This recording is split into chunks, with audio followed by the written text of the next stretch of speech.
Ladies and gentlemen, in this country, we have a federal constitution. This constitution clearly provides that once elected into government, we have a period of 5 years to govern. 5 years is 60 months. 60 months is what we have in order to carry out the changes that we want to. 5 years is the time that we have to implement those promises that we made to the people during an election. 60 months. In 22 months, not even half of it, we managed to achieve a lot. Now I will say here, there are many things that we did not achieve. There are many things that we were supposed to do that we did not do. That's because we did not have time. But in 22 months, we managed to do things which Barisan Nasional could not do, despite them being in power for so long. Firstly, let's ask ourselves the question about 1MDB. We've got Tony Pua, we've got Rafizi, we've got Dato' Sri Anwar Ibrahim, Lim Guan Eng, fighting the 1MDB scandal for a long time. Despite the fact that they were able to show us documents, evidence, proof that there was lots to be concerned about when it came to 1MDB. The Barisan Nasional government turned a blind eye towards it.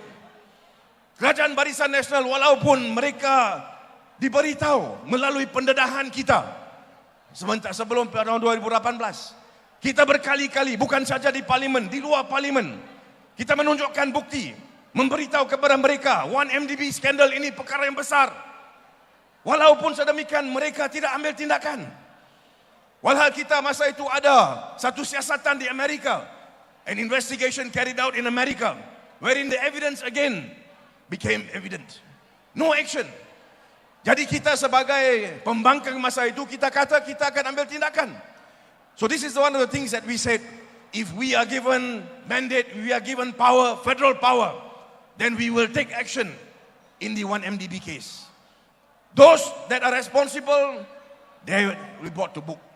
Now we look at it. We look at what is happening today. Let me ask you this. Do we not see action taken in the 1MDB scandal? Those people that are said to be responsible for the huge losses, the problems associated with it, the police have taken action, investigations were conducted. Subsequent to that, action taken. Those that were thought to have committed wrong were charged in court. The cases went on. Our position very clear. We promised the people if we came into power, we will take action. And we did. We took action. And now you can see in court, it's not us saying it. In court, the evidence is led to the prosecution. The evidence is placed before the court. And the court decides whether or not any offense has been committed. Until today, we know that there have been convictions.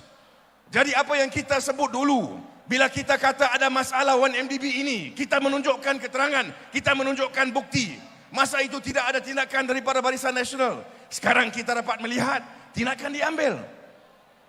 So this is where, ladies and gentlemen, people said, what have you all done? Kita lihat, not only action taken in respect of criminal elements in 1MDB, but we've also recognized the fact that huge amounts of money were lost. Jumlah wang yang cukup besar dibawa keluar daripada negara kita. Kehilangan yang cukup besar, berbilion-bilion seperti mana disebut oleh saudara Mat Sabu.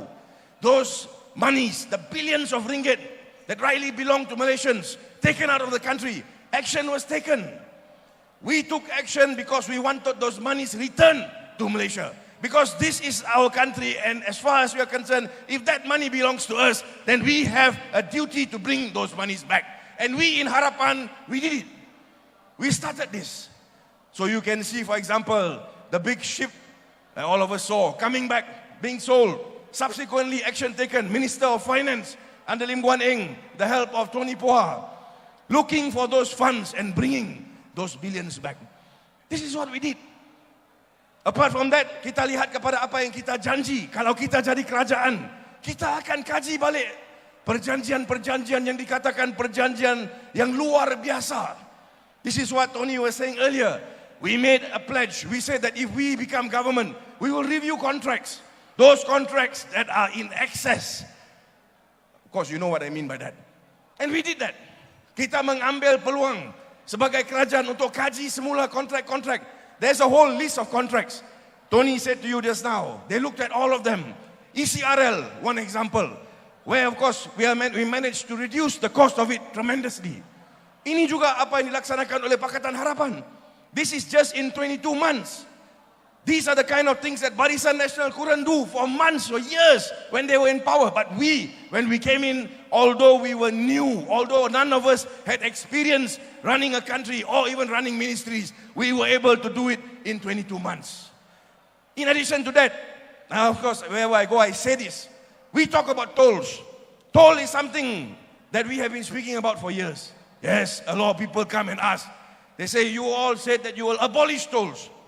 In 22 months, we were able to call those concessions up, look at them, discuss, and reduce prices. There was a reduction by 17%. This is only in 22 months. This is something that Najib and his government said cannot be done. In fact, under their time, what we used to see is an increment in toll as time went by. Not only did we stop these increases, we also reduced it. This is something that impacts on every one of us here. Just 22 months. Now, a lot of people talk about the future. And this is where I say, in our government, we are looking about how we can empower Malaysians. How we can make sure that we build a new generation of students who are educated using technology that we have today. Tapi bagaimana? How do we have access to technology? Ladies and gentlemen, all of you know, Tony was talking about e-wallets. Nowadays, this is how business operates. But this is what my ministry was tasked with doing. At that point in time, Harapan, we looked at it and we realized that in order for us to move ahead, in order for us to become a force to be reckoned with here in this region, we must make sure that we up our game. We must make sure that we become technology savvy. We must make sure that each and every Malaysian had access to technology, access to connectivity, access to the internet. This is the reason why we took it upon ourselves to negotiate with the telcos. And ladies and gentlemen, kalau kita kata berkenaan dengan kekurangan harga, when we negotiated with the telcos, it wasn't easy. Because they looked at us and they said, you want to reduce the price by half. How do you do that? But we went ahead with it. We pushed. And today what do we see? We see prices coming down by half and speeds increasing by almost double. Now this is the kind of things that we want. A government that is progressive, a government that looks at how it is they can take steps, make decisions that impact on each and all of you Malaysians. And this is what we need to do, moving ahead. Not like the government that we have today.